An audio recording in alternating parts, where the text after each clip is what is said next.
Em nome do Pai, do Filho e do Espírito Santo. Amém.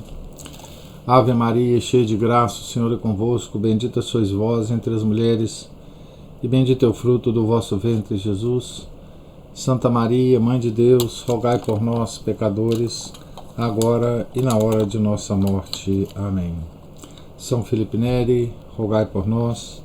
Nossa Senhora de Fátima, rogai por nós. Em nome do Pai, do Filho e do Espírito Santo.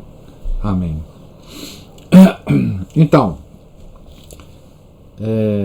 nós estamos na página 151 da biografia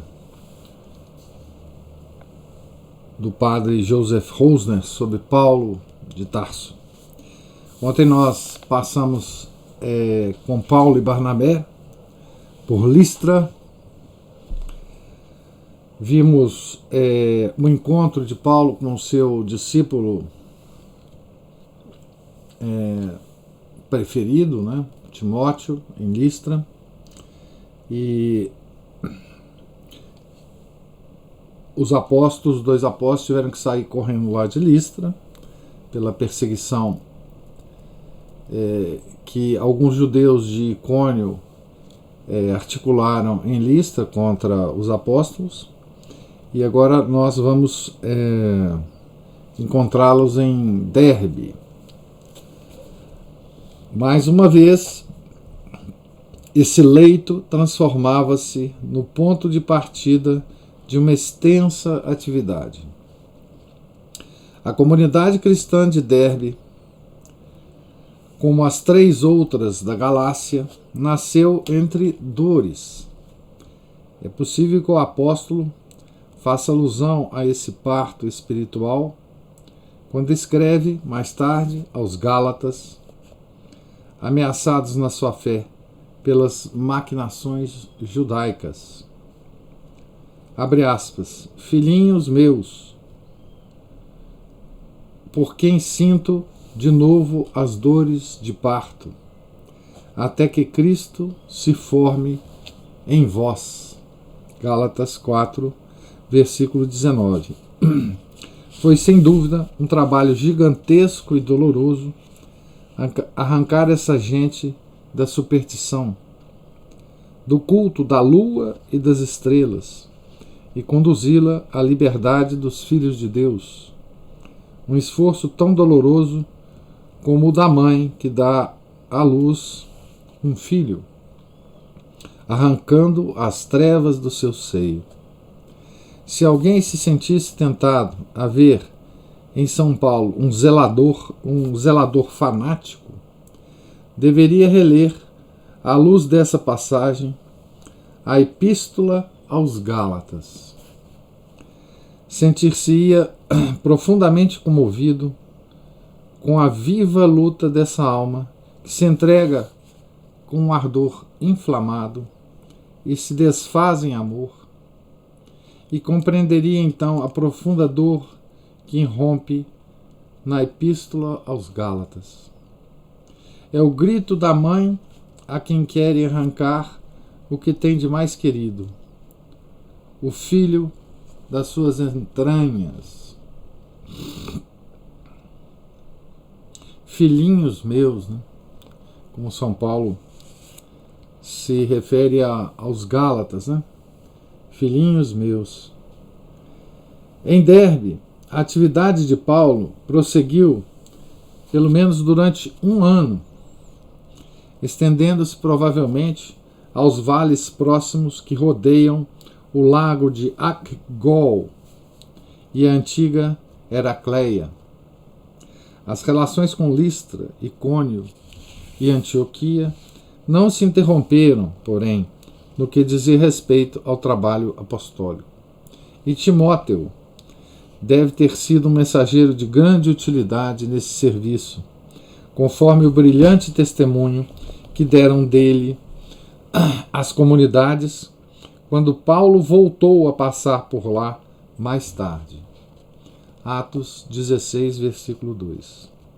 Se considerarmos, além disso, que desde a Licaônia até as regiões limítrofes da Capadócia e da Isáuria, Todos esses povos receberam a luz do Evangelho. São Pedro dirige a essas regiões a sua primeira epístola. E que daqui saíram, mais tarde, alguns dos grandes doutores da igreja, da Capadócia principalmente, né? Compreenderemos o valor da pregação e dos sofrimentos do apóstolo.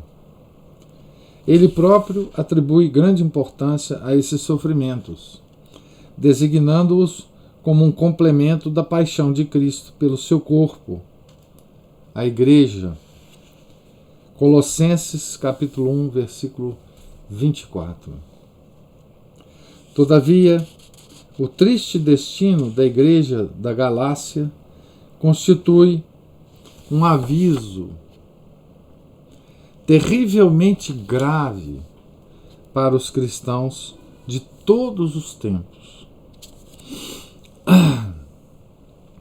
Onde estão agora aquelas magníficas comunidades fundadas pelo apóstolo dos gentios à custa de tantos esforços e inenarráveis sofrimentos? Onde estão? Ao viajar por essas regiões, tem-se às vezes a impressão profundamente dolorosa de caminhar sob o sepulcro de uma igreja cristã outrora muito grande, mas que não mereceu sequer a homenagem de uma lápide. Qual o motivo da tragédia que arrasou as igrejas cristãs da Ásia Menor, da Armênia e do norte da África?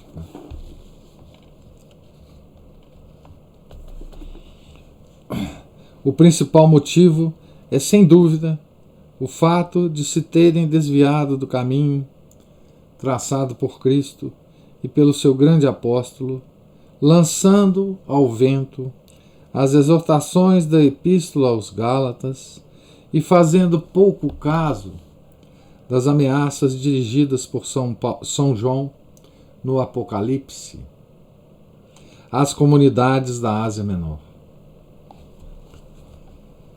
Empederniram-se no serviço da letra e das exterioridades e, por fim, totalmente cegos, afastaram-se da única fonte de renovação, a que brota da rocha de São Pedro. Abre aspas. Se o sal perder o sabor, com que se há de salgar? Fecha aspas. Lucas 14, 34. Em consequência, os cavaleiros do Apocalipse, empunhando a bandeira verde do profeta, lançaram-se sobre aquela cristandade que se assemelhava a um deserto salino. Essa advertência aplica-se a todos os tempos e a todas as nações.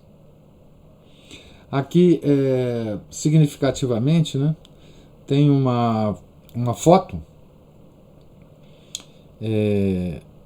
dos rochedos da Capadócia, né? Nas proximidades de Cônio, né? Por onde São Paulo passou, né?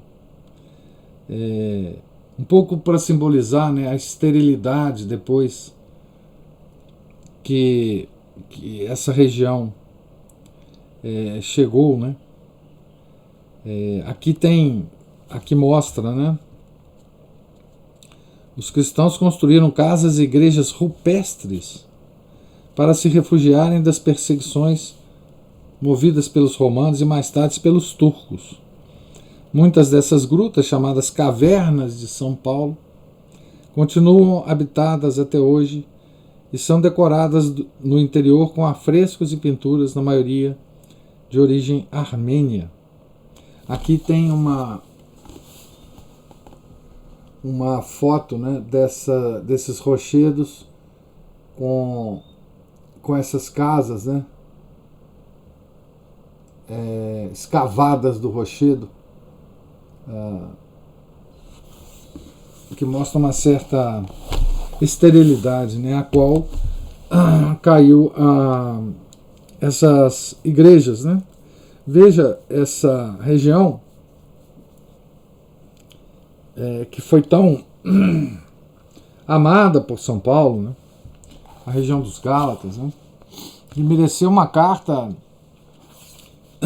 emocionante do apóstolo, né? Simplesmente os vestígios da religião desapareceram, né? E aqui o padre Rosner diz que isso é uma advertência, né? E uma advertência que se aplica a todos os tempos e a todas as nações, né? Quer dizer, o afastamento da verdadeira religião, né, torna estéril qualquer lugar, né?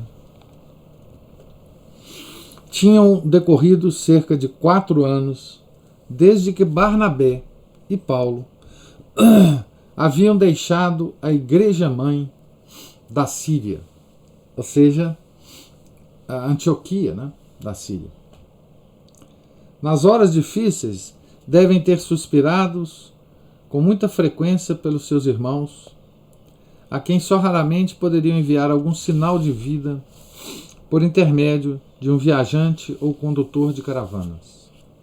Algumas vezes, prostrado na cama, Paulo também deve ter estendido saudosamente o seu olhar para o sul, para lá do Tauro.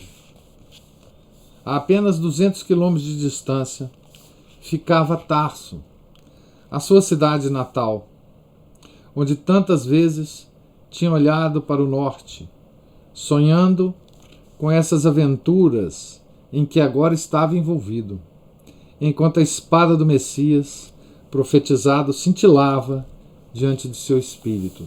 Vamos lembrar aqui, né, aonde que Paulo está, né, em relação a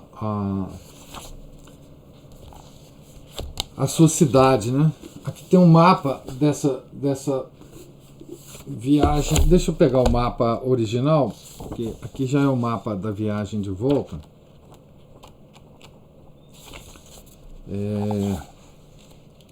Ele está bem. Sim. Aqui, olha, para vocês terem uma ideia do mapa, né? Derbe está aqui, que é o último ponto dessa primeira viagem de Paulo, né? E Tarso está aqui, ó, pertinho, do outro lado da montanha, né? Então ele está muito próximo da cidade natal dele, né? Próximo em quilometragem, né? Mas naquela época essa viagem teria durado muito tempo, né? Quando chegou a hora de partir, percorreram em sentido inverso o mesmo caminho para que tinham vindo. Então, Derbe, Listra, Icônio, Antioquia de Pisídia, depois desceu para Perge, que já está na margem do mar, né? E voltaram para Antioquia da Síria, né? Poderiam ter alcançado as suas pátrias em poucos dias, atravessando as portas cilicianas ou sírias. Poderia ter ido a Tarso, né? Mas a responsabilidade que sentiam pelas comunidades recém-fundadas levou-os a passar novamente por todas elas. Além disso, muitos perigos haviam sido afastados nesse meio tempo, devido às mudanças na provisão dos cargos públicos. Começava agora um último trabalho de organização e aperfeiçoamento. Por toda parte, ordenaram sacerdotes a alguns homens de valor, para que fossem mestres das suas comunidades. Certamente procuraram conciliar nessas pessoas a firmeza de caráter com o amor à liberdade próprio dos judeus cristãos. E, sobretudo, vincaram, bem diante delas, o grande princípio evangélico. Abre aspas, é por muitas tribulações que devemos entrar no reino de Deus. Fecha aspas. Depois de um último ato religioso de despedida, celebrado em Antioquia, de Pisídia, atravessaram de novo as gargantas do Tauro em direção a Perge, onde fundaram uma última comunidade. E assim voltaram para casa com os troféus de 7 fortalezas conquistadas para Cristo. Salamina, em Chipre, Pafos, Antioquia de Pisídia, Icônio, Listra e Perge. Além disso, Paulo trazia desta primeira viagem missionária um outro troféu, também precioso. Aprendera a domar o seu coração impetuoso e o seu temperamento de fogo, a sujeitá-lo ao jugo da mansidão de Cristo e a transformar todas as suas energias numa forte e perseverante paciência. Então aqui termina a primeira viagem de Paulo, de fundação de igrejas, de divulgação do nome de nosso Senhor Jesus Cristo. Para vocês terem uma ideia, aqui eu vou mostrar um mapa da viagem de volta, mas só para chamar a atenção de vocês,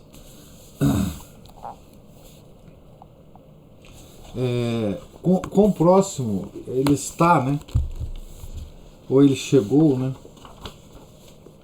Aqui é a viagem de volta até Jerusalém, saindo daqui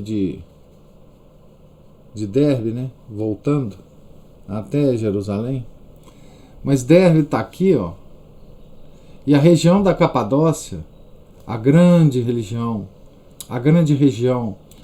de grandes santos, São Gregório de Nazianzeno, São Basílio, aquela família toda de milhares de santos, tá aqui, a Capadócia está aqui, muito próximo, tá certo? Então essa região do mundo já foi um berço, de grandes santos, de glória da igreja,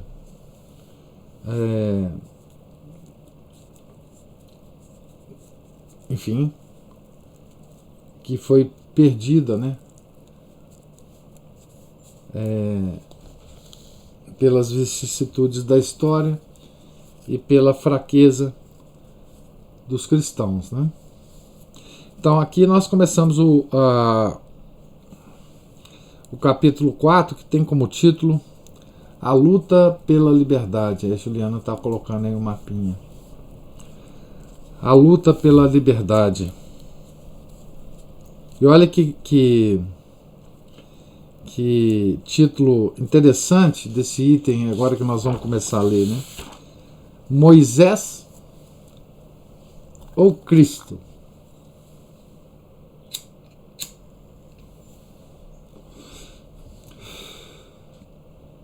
Claro que essa escolha tinha que ser feita não por nós, que somos cristãos,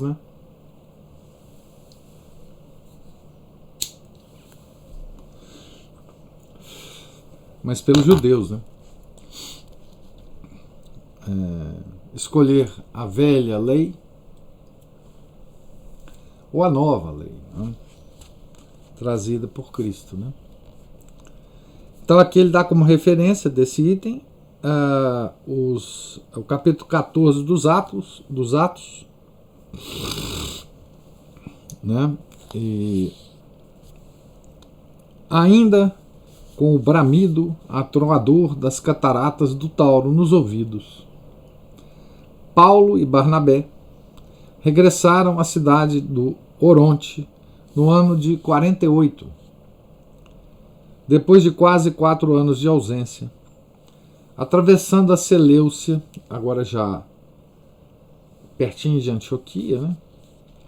Como 2 generais vitoriosos por entre jardins e bosques de palmeiras. Agora já está naquela região aprazível, né, de Antioquia da Síria. Ambos foram recebidos pelos chefes da comunidade e pelos fiéis, como mais tarde o seriam Cristóvão Colombo e seus companheiros de regresso da sua fabulosa viagem. Era como se regressassem de um deserto para viver de novo entre os homens. Tão agradável lhes parecia, tudo em contraste com a rude e áspera paisagem da Licaônia. Os amigos acharam-nos um pouco envelhecidos, como que sacudidos pelo turbilhão dos graves acontecimentos de que haviam sido protagonistas.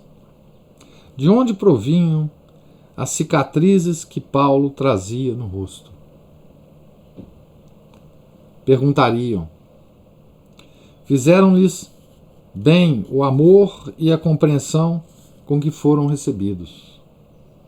Foi um regozijo extraordinário, uma autêntica festa, quando os 2 missionários relataram na Assembleia da Rua de Singon, lembra, é a região de Antioquia que tinha concentração dos cristãos, né? Na Rua de Singon, as fundações que haviam criado e o que tinham vivido e sofrido por amor de Cristo. Paulo e Barnabé entoaram em seguida, com toda a comunidade, um cântico de ação de graças pelas grandes coisas que Deus fizera com eles e por ter aberto a porta da fé aos gentios. Foi a primeira grande, né, conversão de gentios. Depois de a Assembleia se ter dissolvido, os apóstolos permaneceram ainda longo tempo reunidos com os chefes, falando sobre o trabalho apostólico na cidade. E daqui, que nos podeis dizer? Então os presbíteros contaram-lhes como também em Antioquia os irmãos não tinham estado ociosos. Em toda a Síria, até ao Amã, e mesmo na Cilícia, florescia uma coroa de jovens comunidades. Atos 15, versículo 23. Das quais antes não se falava. E que experiências adquiristes em relação aos judeus cristãos? São as perguntas, né? Preocupados, os presbíteros entreolharam-se, sem saberem se convinha ou não falar. Se as coisas continuarem como estão, receamos que haja uma crise. Os irmãos de Jerusalém não compreendem a nossa situação. Nunca saíram da sua terra natal e negam que os recém-convertidos do paganismo sejam verdadeiros cristãos, sustentando que não deveriam ter sido batizados sem conhecerem primeiro a lei de Moisés. Se não se encontrar uma solução, a igreja ficará dividida em 2 partes. Então essa aqui agora é a primeira grande crise interna da igreja. A primeira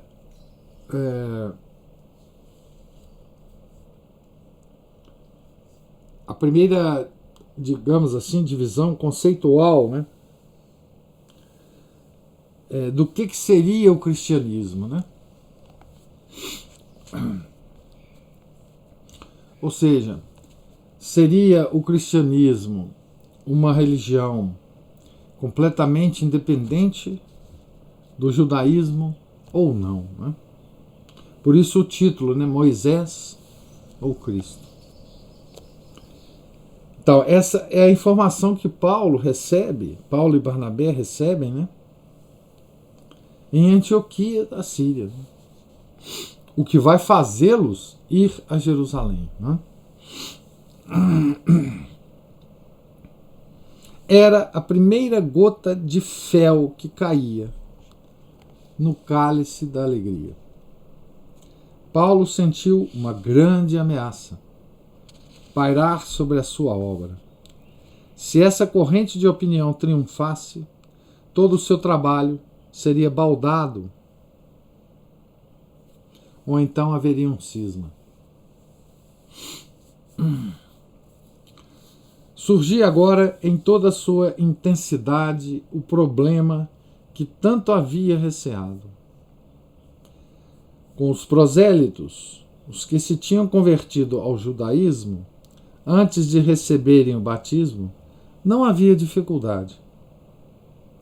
A maioria, porém, eram cristãos vindos do paganismo e semi-prosélitos, os chamados tementes a Deus, que só tinham relações muito vagas com a sinagoga. Fazer depender a sua admissão da igreja da circuncisão e da lei ritual significava reduzir a igreja a uma extensão da sinagoga e negar a universalidade da redenção. Recebê-los como os cristãos de segunda categoria, ao lado dos cristãos completos, isto é, dos recrutados entre os judeus e os prosélitos, equivalia a construir dois grupos de fiéis, a criar os prosélitos da igreja e a levantar assim um muro de separação no seu próprio seio. O cristianismo tornar-se-ia uma religião de raça, tendo como elemento comum o sangue judaico. E recebê-los na igreja, mas evitar a comunidade de mesa, significaria relegá-los à condição de párias cristãos.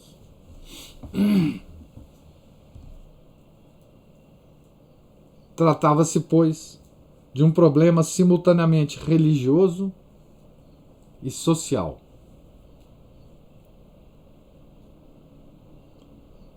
Foi Paulo quem reconheceu toda a gravidade da situação e quem soube solucioná-la. É, pois, um grande equívoco ver no apóstolo um instrumento do judaísmo, quando na verdade foi o pioneiro da liberdade cristã e da Igreja Universal, pois era assim que se apresentava a questão vista de Antioquia. Então, olha que coisa interessante, né? Paulo foi o primeiro a detectar o problema na sua total gravidade, né?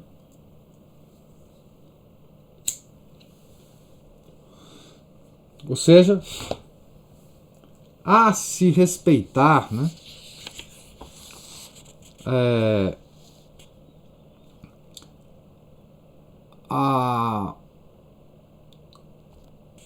Essa ideia, né, que tinha a origem em Jerusalém, né, tá certo?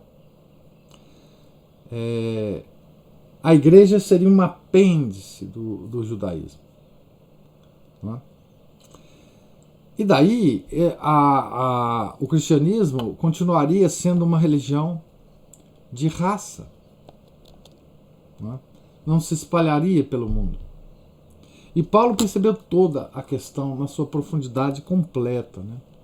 Ou seja, Paulo percebeu que a universalidade da igreja só poderia acontecer se o cristianismo fosse independente do judaísmo. Né? Veja, um rabino, né? Um rabino, talvez por ter Paulo sido um rabino, ele tenha percebido toda essa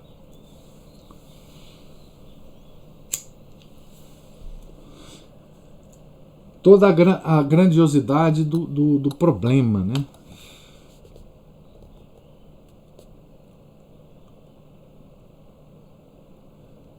Não, pedra angular. A Aline pergunta assim, nesse momento que São Pedro vira. Não, a pedra angular não. São Pedro vira a pedra angular quando Nosso Senhor fala para ele isso, né? Que ele é a pedra sobre a qual ele construirá a sua igreja, né? Tanto é, veja bem, que São Paulo agora, visto o problema, não é? Ele não vai tentar uma solução particular dele, São Paulo. Não é? Ele vai lá na pedra angular. Ele vai lá em Pedro. Não é?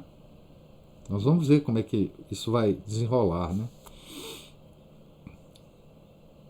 Então, o problema visto de Antioquia era esse, né? Paulo estava vendo o problema. E certamente conversava isso com Barnabé e com os chefes lá da igreja, né? E como se apresentava a vista de Jerusalém? A questão. Naquela comunidade viviam ainda muitos discípulos que tinham sido testemunhas de como o próprio Senhor, nascido sob a lei, observara a lei, apesar de fazê-lo no seu sentido mais espiritualizado. Então, Jesus, né, judeu,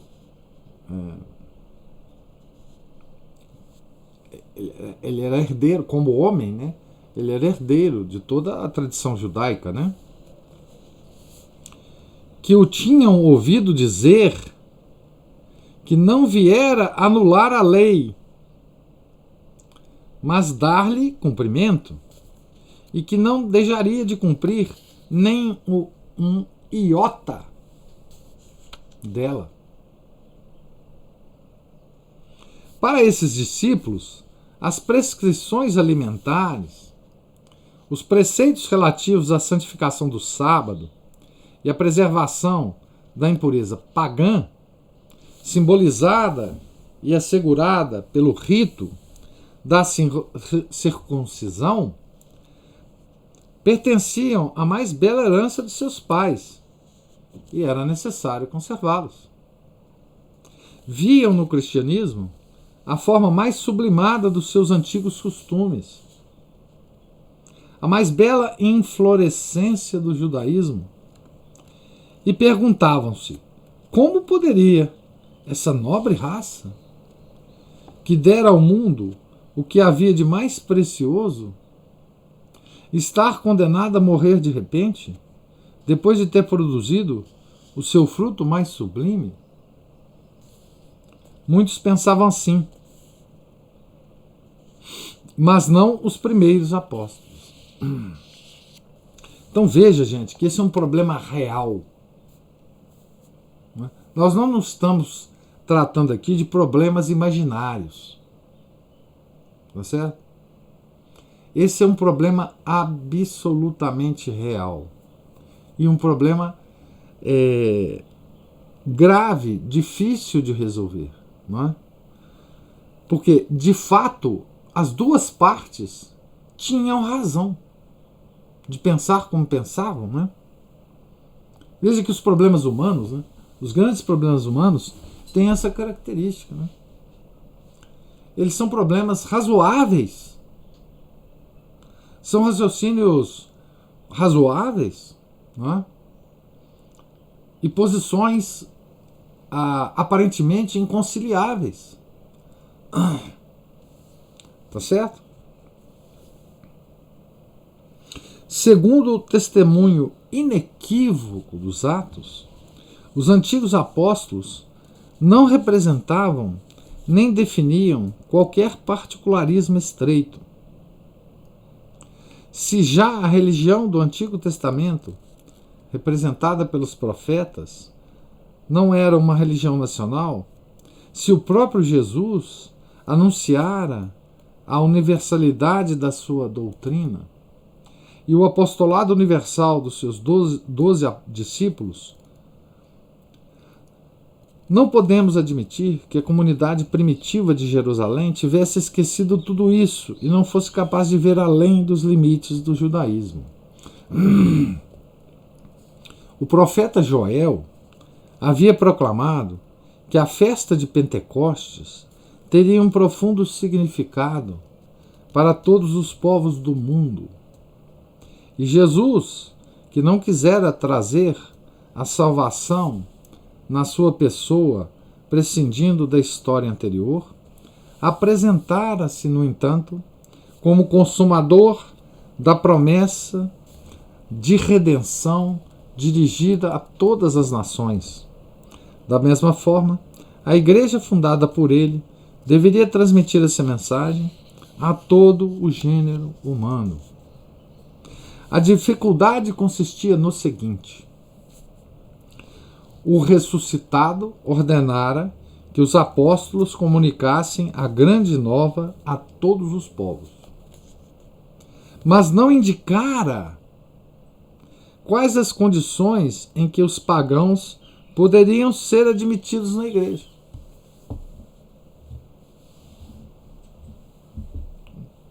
Jesus não deu um plano detalhado, né?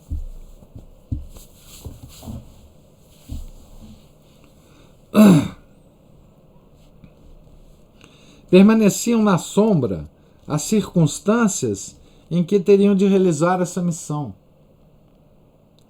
Ainda não se tinha esclarecido se a visão de Pedro em Jope sugeria uma norma de caráter geral ou somente se aplicava a um caso especial, onde ele admitiu um pagão na igreja, né? Por força de uma visão que ele teve, né?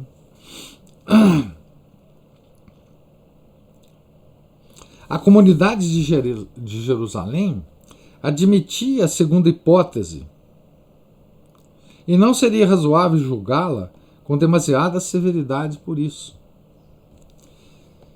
Queria resolver o problema gradualmente, caso por caso, e deixar-se guiar pelas realidades que Deus determinasse na propagação do Evangelho. Então, assim, vamos lá, vamos espalhar a boa nova para todo mundo, mas vamos ter calma na admissão dos não-judeus na igreja. Mais ou menos isso, né? Tá certo? Esta era a opinião dos apóstolos em Jerusalém. Pessoalmente, observavam a lei, embora sem cuidados excessivos, sem exageros, tal como tinham visto o Mestre proceder. Sabiam, contudo, que a salvação só poderia vir de Cristo. Isso ninguém duvidava, né? O período em que uma nova religião tem de criar as suas novas formas de expressão e de culto é sempre o mais difícil. No judaísmo, os exercícios piedosos estavam muito bem estabelecidos, e por isso os cristãos atinham-se provisoriamente a eles. Também Pedro guardava silêncio e adiava a decisão, enquanto as coisas seguiam seu curso. Então, a igreja de Jerusalém, digamos assim, né, ela não era refratária ao anúncio da Boa Nova, né, e a admissão de não judeus, né, na igreja. Mas ela estava esperando. Né? Vamos dar tempo ao tempo. Né? Muitos judeus cristãos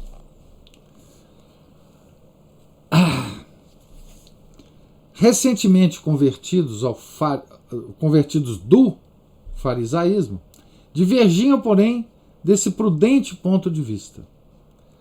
Ao despirem as vestes farisaicas no batismo, não tinham posto de lado o espírito farisaico. Sob a influência dessa gente, o cristianismo de Jerusalém aproximava-se cada vez mais do velho judaísmo. Mais ainda, pode-se dizer que esses núcleos tiranizavam toda a comunidade e intimidavam os próprios apóstolos. Veja que coisa, né? Há, porém, um ponto em que é preciso fazer-lhes justiça.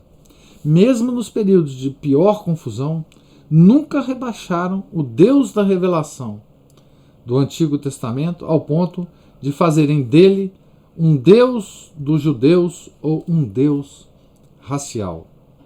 Para isso, teriam tido de desmentir todos os profetas.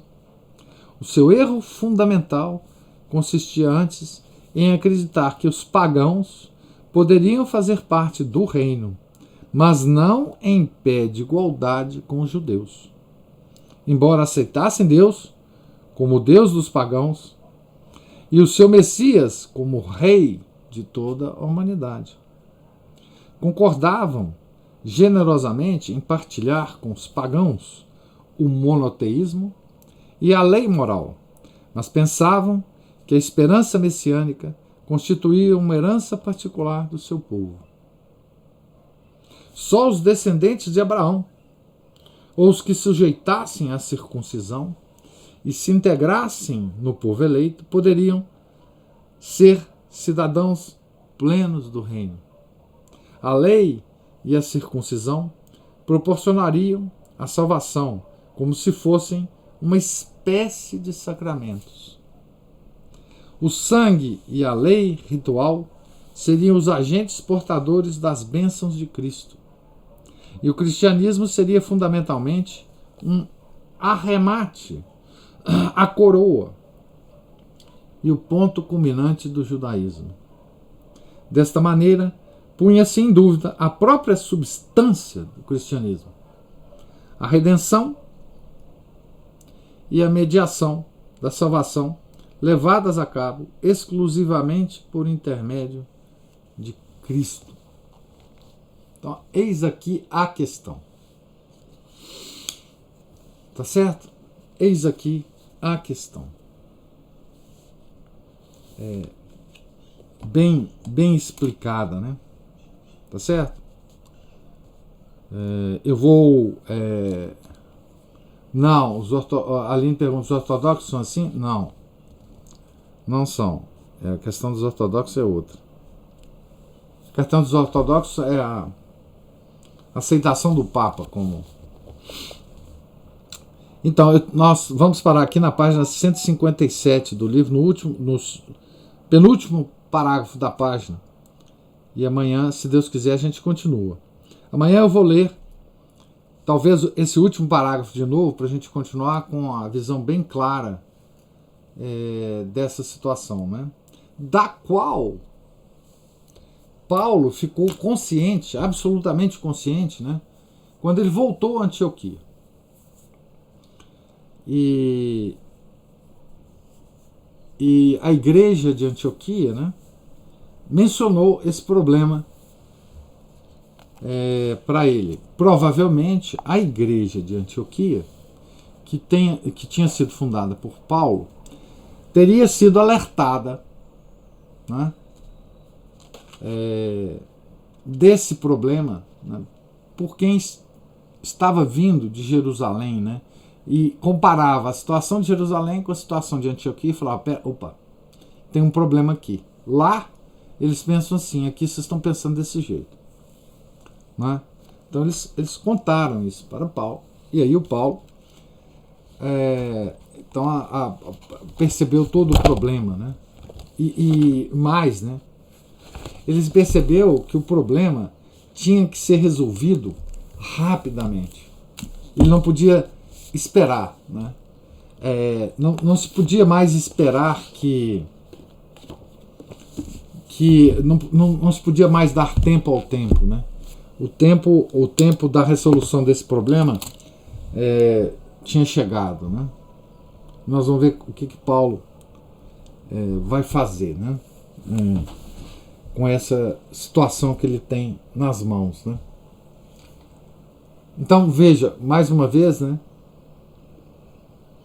Esse era um problema real, não era um problema inventado. Não tinha duas facções aqui com vontade de brigar uma com a outra. Tinha duas visões mesmo, e visões razoáveis, né? Em choque, tá certo? Então pergunto se vocês têm alguma observação a fazer, alguma pergunta.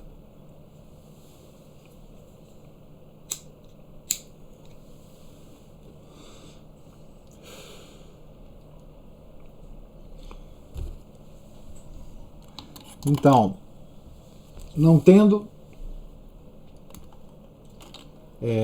Deus lhes pague a paciência e a presença, né? Se Deus quiser, nós nos encontraremos aqui, hoje é quinta, amanhã, né? Estamos então só na página 157, tá certo? Amanhã continuaremos a leitura. Tenham todos um santo dia. Fiquem com Deus. Em nome do Pai, do Filho, do Espírito Santo. Amém.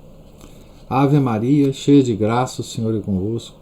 Bendita sois vós entre as mulheres, e bendito é o fruto do vosso ventre, Jesus. Santa Maria, Mãe de Deus, rogai por nós, pecadores, agora e na hora de nossa morte. Amém. São Felipe Neri, rogai por nós. São Paulo, rogai por nós.